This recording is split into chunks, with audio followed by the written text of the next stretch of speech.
மக்களே இவனு சின்ன சின்னதாரா கிடக்கு ஒரு 3 சீட்டு 4 சீட்டு தான் கிடக்கு பைப்பில் ராசிக்காரலாம் இருக்கான்.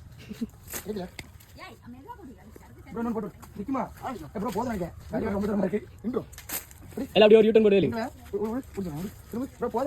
அப்படி ஒரு யூட்டன் போடு அவ்வளோதான். இங்கே பார்ல ஏழு இது பொடி பையன் அவ்வளோதான்.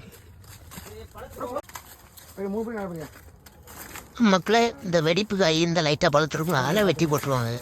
லைட்டாக பழுத்ததுலாம் வெட்டி என்ன அவங்க கேரளாவுக்கு போகிறத கட்டியும் பழுத்துரும். மக்களே இந்த சின்ன பையன் கூட 4 தார் கொண்டு போகிறான். இல்லை வெறும் 3 தார் தான் கொண்டு போகிறேன். மக்களே இந்த கம்பு பாத வழியாக தான் ஆடணும். தாண்டிடலாம், சின்ன காலு தான், பிரச்சனை இல்லை. ஏதோ சவுண்டு யாராடி முனி சரிஞ்சிட்டு போல தாரு விடு விடு நெல் சூமி கம்மி